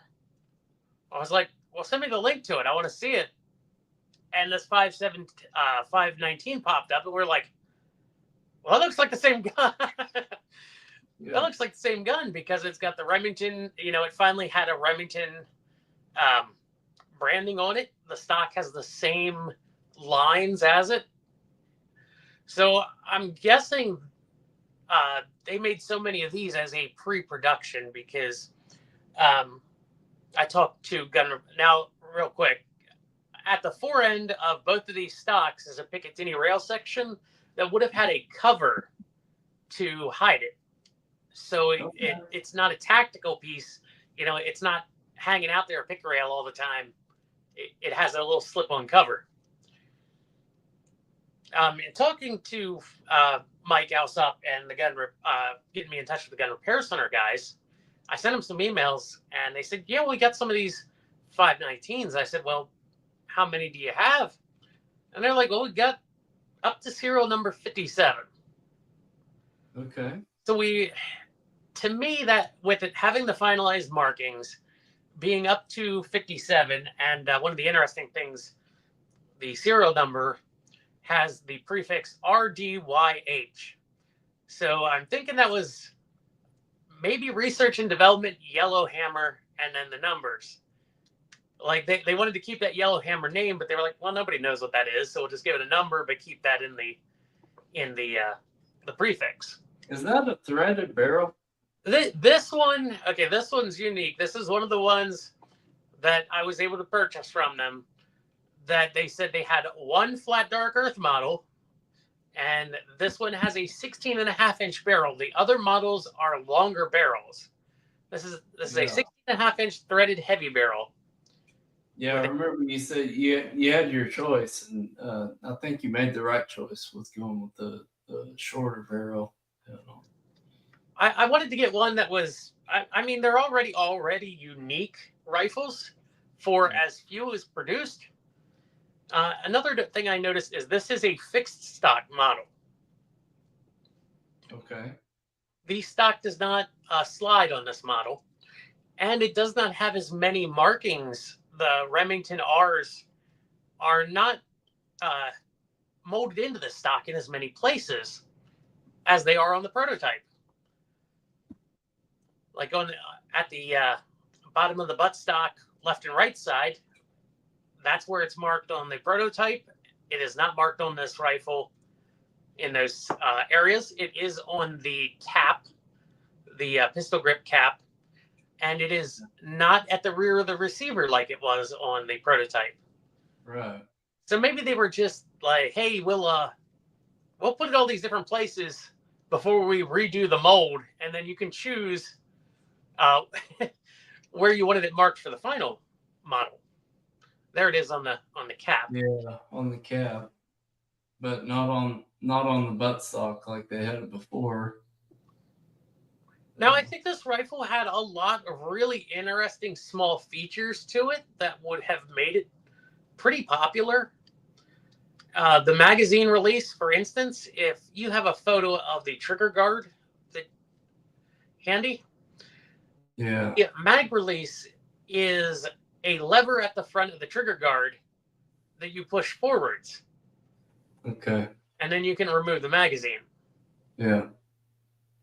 Kind of hard to see, but it's those two ears that are kind of sticking off the front of the trigger guard there. Right. And the whole rifle is held into the stock by that single Allen head screw right there. I think it looks like a T2 there written on that. Is that how it Yeah, there. I've actually. Let's see. Oh, it's on the rifle. Yeah, I'm guessing it was just written on there on like grease pen or something. Because the magazine for the prototype that I got has the number 1 on it in that like grease pen. So I guess they could just clean it off. But with them having 50 some serial numbers that exist, it gives me even more thoughts that this was about to release, but Remington went out of business before on this one, does the Remington rotary mag fit into it, or is it still a proprietary mag? It's still a proprietary mag. Both of the magazines, the prototype and this finished product magazine, are both the same size and dimension. Well, that's kind of the downfall of Remington, I guess. Yeah, when you start out to make it take one type of magazine and end up with your own type of magazine. Yeah. That's not to say that maybe they didn't have a sleeve or something planned that you could put into there and adapt it. But it would have been a very, very thin piece because if I don't know if you're familiar with the 1022 mags that have the little rubber dust covers when you buy them. Yeah. They kind of come with a rubber cover. Now I could fit the magazine into the mag well with that cover on it and it would be snug. But that doesn't leave much room if they were going to have a adapter of some type. Yeah. Nick, what do you think about this? Because this is kind of a wild conversation that we've been having for a couple weeks about this. I really am not familiar with this topic at all. Why did they call it the yellow hammer? Yeah, I don't know. Yeah, all I can find is that the yellow hammer, I think, is a type of woodpecker. It's definitely a type of bird. Yeah. I mean, things start with all kinds of prototype names or project names, and yeah, who knows why. Has there been any interest by the current Remington, whoever owns them today, in producing this, or is this just never going to happen? I can guarantee you, just working with RSA, Remington doesn't want anything to do with anything we're doing, really, at all. I mean, I think that Remington, if they have all the information from it, I mean, it's such a recent product or project that, and it was so far ahead. I mean, there's a chance maybe in the future, but they don't have any of the prototypes. They don't have any of the pre-productions anymore. They'd have to start ground up. Yeah. Well, if you look at Marlin, who was bought out by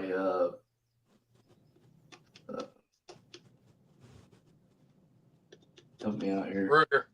Ruger. Yeah. They've kind of saved that name and made some changes in the production and kept the core of the Marlin brand together, and it's unfortunate that Remington has kind of fallen apart like that. Of course, we don't. It's with with some of the stuff that Gun Repair Center has put up on their gun broker page. They're pulling stuff out of the museum. They're pulling stuff out of the archives, the gun library, and the R&D lab. At least according to this, I've seen one rifle listed as from the Remington Museum that they had for sale, and the certificate of authenticity that they sent me, it said it came from the archives, R&D library, or engineering lab. So when they got scattered to the winds to all these companies, who knows what they have? Gun Repair Center, they said they've got like 80 crates of guns to go through. Yeah. Who's gonna do it? That's just shout out to Bill Dye. Really nice to hear info on the Yellow Hammer prototype. Very interesting, and it is. It is incredibly interesting. Now the nice thing is the 519 came with a magazine, so I don't have to track down one for it. But from what I've seen from some of the photos, and I've saved some of the photos, I'll have to send them to you later that I've seen that Gun Repair Center has, because I asked for some photos of them to try for when I make my own video about this rifle and debate if I'm going to shoot it or not. I want to get as many photos of these as kind of exist, because I've seen heavy barrel models. I've seen rifle sight sporter type barrels, and usually they're longer than the 16 and a half that's on this tan one. They said this was the only 16 and a half that they had, so the others are probably 18 or so, 20 maybe. I haven't actually measured the barrel on that, but they have sporter sights, sporter profile, heavy profile with no sights, threaded barrels. So they had an entire line. There's also, I've seen green stocks and black stocks, and then this one tan stock. Yeah. Mike just jumped back in. Hey guys. Hi, Mike. We're glad to have him back in. Let me pull some of this stuff out of the way here real quick. I know you didn't jump in just to show your pretty face. That'd be a losing situation. This is an interesting situation with the Yellow Hammer and was a 591 that came after it. What do you think about this? 519. 519. I'm sorry.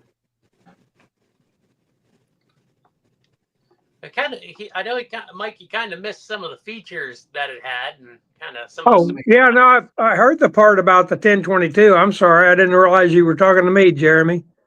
Yeah, no. No, it's a really interesting. Anytime you see a prototype gun, to me, they're very limited, and of course it's a little too new for me, but still very interesting. Yeah. It's interesting that it's one of those things you almost never see outside of the factory, because right. When like I said, originally trying to do any kind of searching for this rifle when I first got the original one, like nothing out there online. Yeah. No mention of it. No future coming rifles or anything from Remington. Any of that. There was no information out there on it. Well, so what is the situation with the new Remington now? Did Ruger buy that? Who has the Remington firearms portion of Remington? the Rem, as far as I know, Rem Arms is still the company producing like the 870s and the 700s now is still whoever got like the majority of Remington. It got broken up between so many companies. It's really hard. Yeah, to say I was thinking it got broke into about 5 pieces. The ammunition, the firearms, the clothing. I don't know what else, but hey guys, before we go, let's talk about this a little bit more. But before we do, I want to drop in the West Virginia Guns and Goats, because he's kind of been in the background tonight, waiting, and we're really appreciative of him dropping in tonight and really help out other gun clubs and help them grow. So if you want to talk a little bit about the West Virginia Guns and Goats and what y'all are doing up there, drop that in right now, because we want to hear about that. And yeah. Oh, I just YouTube channel. I've got guns and I got goats here in West Virginia, and I started about 2, maybe 3 years ago, and I was like, well, I've worked gun counter and at a couple gun shops. I'm like, well, kind of knowledgeable about talking to people, telling them features and everything about firearms they're interested in. So just grabbed the iPhone originally. I've since upgraded, but started with an iPhone, just went out there, and I've got a range in my backyard. Got a short range and a long range up top here in West Virginia. And I was like, well, I can talk to people about their guns in the store. I can talk to people online about guns that I find interesting and, that they might be looking at. And I try to cover some of the stuff that doesn't get covered as much out there, or something that I find interesting. And Nick, tell us a little bit about what you got going on, because we left you out here. We had a lot of people on here tonight, and we appreciate you joining us tonight. Well, thank you. And, I want you to tell us about the Houston Gun Collectors Association.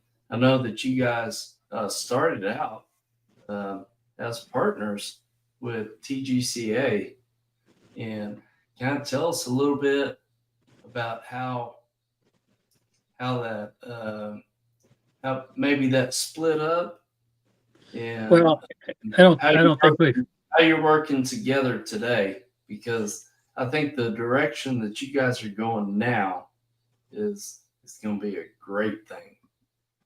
Well, I don't think we've ever been formally partners. The people that founded HGCA also founded TGCA. And you may have Colt collectors mixed up with that, Jeremy. There was a group from TGCA that actually started CCA. Okay.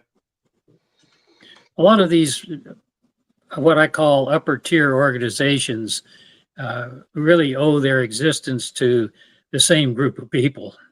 It's pretty amazing. But for 75 years, HGCA has been having monthly meetings and gun shows, 2 large gun shows a year, and 2 or 3 smaller one-day gun shows for our members only. The public's invited, but to get a table, you have to be a member. The 75th anniversary being this year, we've decided to put on a show that we haven't been able to produce for the last 20 years. Houston Gun Collectors used to have somewhere around 1,500 tables. It at one time was probably the #2 gun show in the States, behind Wanamaker. And we don't have room for 4,000 tables or whatever. Yeah. But over the years, that slowly degraded, and right now we're running around 200 tables for our fall show. We're interested in getting back to the roots of collecting. That is, looking at antique, CNR, militaria, arms of any kind, swords, bow and arrows that are not modern. It's just get back to true collecting and not selling of guns. Now, you'll be able to buy, sell, trade, but they won't be Glocks. They won't be AR-15s unless they're in the CNR category. Yeah. Collectibles like George always says, lollipops and popcorn. Right. Well, the gun shows here in Houston are basically turning into flea markets. Yeah. And you can buy anything from aromatherapy to foot massages. And that's not right. Hey, now, So, I always bought beef jerky if I went to a gun show, and I didn't buy anything else. I'd always get beef jerky from a guy. when you pay $10 to get in, buying the beef jerky is probably not your best bargain. Yeah. But now, having how big is your gun show?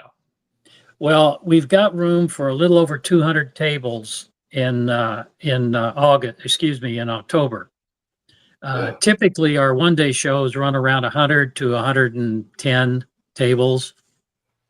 But our 3-day show, October 10, 11, and 12, will be at the Marriott Houston West Chase, which is at the intersection of two major thoroughfares in Houston, Beltway 8 and Westheimer. And it's $15 to get in. And if you want to be there all 3 days, it's $20.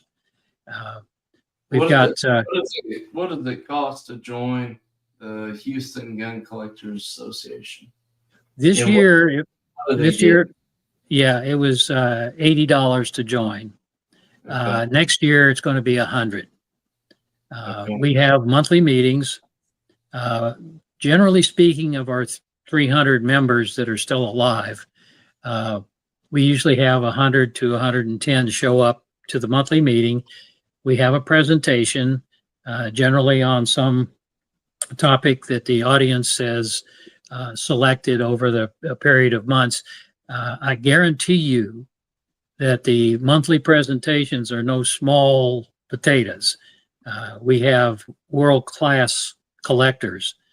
We have guys that have won multiple awards at Cold Collector, TGCA, and other gun show organizations. So we're pretty proud of the guys that show up and put on a program each month. We get together for about 3 to 4 hours the second Wednesday of every month, and we meet at the Knights of Columbus Hall. I'm trying to think of the best way to describe it because most of your viewers probably aren't in the Houston area, but it's 45 and Cross Timbers is pretty close to our location. Sure. We have a nice social hour. There's some food available, so people can come and have a nice social grouping before the meeting. And we have people that bring in guns and lay them on the table. Some of them are for sale. Some of them are very collectible. We have one individual who very quietly brings in things, but we've come to discover he has an extensive collection, particularly of Springfield rifles. So it's always kind of surprising. We have one gentleman that collects air rifles. If you're into air rifles, you need to talk to this guy. He has air rifles from the. I wish Nibs was here because boy, he can tell you about air rifles. He can watch this on YouTube later. But he brings in air rifles, air pistols that were created in the early 1700s, multiple shot air rifles. I never knew those existed, and he's brought in several examples. Yeah. And the ones he has fired, they make quite a racket. It's not a little noise when they go off. But he's got a lot of very historic air rifles. We have other folks that have extensive, and I'm talking well over 1,100 guns in their collection, and they selectively bring in things to look at, and you find a lot of things that you'd find in a museum are laying on the table. You're free to handle them, and enjoy the opportunity to handle historic pieces. It's very much like TGCA. TGCA is basically a museum laid out on the table. And HGCA, our monthly meetings are like that, and we very much want to make our 75th anniversary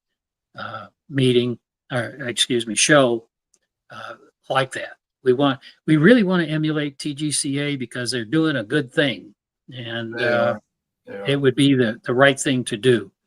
So if you join HGCA before the show, you get free admission. And in fact, when you join HGCA, we give you a little booklet of discounts that amount to more than what you pay for a year's worth of membership. We have members that donate services and goods and discounts. One guy is, get an hour at the firing range. Another one will give you large discounts on various books related to firearms or arms in general. So there's a lot of little benefits that add up to a lot. So we'd encourage people to go to our website, www.hgca.org, and check out membership. And in the screen right now, you can see the information regarding the October meeting. If you go to the website and you'll do the hgca.org/fall show, you'll get the flyer that you see, and then the information about what tables will cost, and the fact that we've got special room rates at the Marriott for the 3 days. So we'd very much like to see as many people as possible. We do have commitments from folks, and I am trying to work with two of the big auction houses, Morphe and Rock Island, to get them to come down. We'll see if they can coordinate their schedule. Since they're going to be in Denton the following weekend, they might as well come to Houston and enjoy our show as well. We are trying to get a display from the Battleship Texas. They have a display that they take around, and hopefully we'll be able to coerce them into coming up. And the military vehicle collectors here in Houston, we're in talks with them right now. We have a commitment that a couple of them will probably show up. The whole squadron, we don't know yet. We've got to figure out how much room we can give them in the parking lot. So we're expecting a lot of, I hate to use the word diversity, but we're diversity in the displays, in the people who are selling things, the auction houses, and other participants that are interested in collecting of arms, all sorts, edged weapons, firearms, whatever. Well, that's that's a interesting line to try to balance. Bring in people interested in firearms, and TGCA does a really good job about bringing people in that are interested in older guns, wood and steel, not lollipops and popcorn. So HGCA, you guys following what they are doing, I think is a wonderful thing.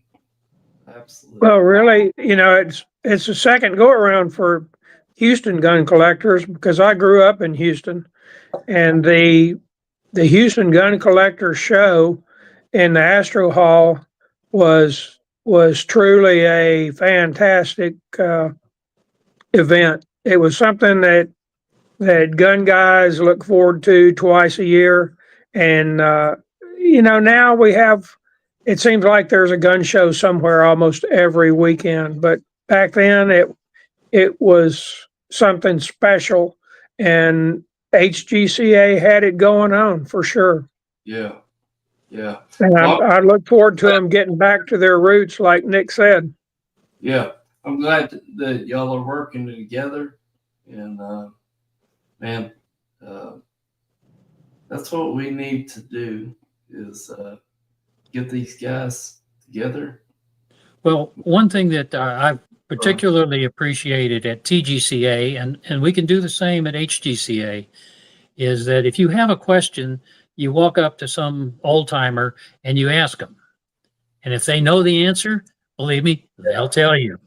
If they don't know the answer, they'll go find somebody that does, because they've been doing this for decades. I had a question on a Colt pistol. I didn't have the thing. All I had was a picture, and I asked a question. And the next thing I know, I was surrounded by 5 or 6 guys that were dedicated collectors of that particular firearm. And they assured me that what I showed them a picture of was not what it was represented to be. And they pointed out all the reasons for that.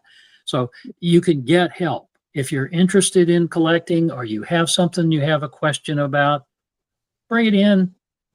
You will find, I guarantee you, you will find an expert on it. You may not like what they tell you, but you will find an expert. For sure. Yeah. That's one of the great things about going to these shows is you're going to find guys that just love talking about a particular firearm. And if you're interested in it, they will bleed your ears off. I promise you. And, well, one of the things that HGCA likes to do, and I'm sure TGCA is exactly the same, is the education and preservation. yeah. Absolutely. You know, some of these weapons, whether they're edged weapons or firearms or whatever, are artifacts. They're 200 years old. You may find a musket that was used in Lexington or Concord. Not at our show, but you might find it somewhere. When you hold that, somebody held that 100 or 250 years ago. And you got to appreciate, you know, what you're holding. You can't do that in a museum. You just can't do that. You come to the show, you can pick up a Colt that might have been used to kill Billy the Kid, or one of Billy the Kid's revolvers. There are hundreds of them out there. People like to sell them all the time, like Singer 1911s. But you got to be careful. Listen to the story, and appreciate the firearm for what it is. And we see a lot of very historic firearms at these shows. Yeah, you really do. You really do. It's funny, Nick. Back in, and we need to help the Houston guys get their membership built back up. Well, we'd appreciate it. You guys have a connection that goes back way back, and so I'm happy to see that, and really glad to see that. And Nick, I thank you so much for joining us tonight. Mike, thank you so much. Absolutely. For making the time. And guys, it has been an interesting conversation tonight. And I hope it helps us all. Well, HGCA.org, it's answer to everything. Yep, that's it. And if you go to the Houston Gun Collector Show, you'll see me there. I've got a table. So, well, good. Excellent. Good. And I'll get you a response. Not a problem. The way the shows line up this year, I'm hoping to be able to go down there to Houston and do some recording and put some content out. We'd love to make that work out. And we will. And man, that yellow hammer, what a story. what a story that was tonight. Thank you so much for sharing that with us. Hey, it's no problem, guys. It's just such an interesting gun and something that may have never ever seen me light a day at Remington. Not Yeah. Yeah. We were glad to have it. Guys, we hit 2 hours tonight, and thank you so much for joining us. And everybody out in the comments, thank you for joining us and all the support. You know, everybody on here, they do this for free. I don't think a lot of people realize that. It's just a passion that they have for collecting, and you know, so all the support that you can give us, we appreciate it. And go check out each one of those gun clubs, no matter what state you live in. Go check them out, because there's a lot of guys out there that have so much knowledge. And when we started this whole project, way back when me and Mike also started talking about this with Remington, it really is about preserving knowledge. There's a lot of people out there that just won't crack a book anymore, but they'll watch a video, they'll listen to that, and so that's what we try to provide here. And I appreciate you guys coming on here and sharing your knowledge. So God bless you. Thank you. God bless your families, and let's do it again. Jeremy, if I might impose and say, keep the Texas Hill Country in your prayers. Yes, sir. Oh, yeah. Boy, breaks my heart. Yep. Terrible thing. It is. It is. It's yeah. We've been thinking about that, praying on it. So thank you for bringing that up. Everybody out there who knows about it, please pray for them, because that's a tough deal. And yeah, guys, thank you so much for joining us tonight and sharing your knowledge. And let's do it again. Let's gather up and Well, thank you for the opportunity. Appreciate you, Jeremy. Thanks for having me. Absolutely, brother. You're welcome anytime. I look forward to visiting again. One of the great things about YouTube is you meet all kinds of people from all walks of life, and man, that is a blessing. So you guys have a wonderful evening, and let's do it again. So take care. Adios. Comments, thank you so much for joining us, and we appreciate your support. And we're gonna call it. We love you. We pray for you and your family, and God bless.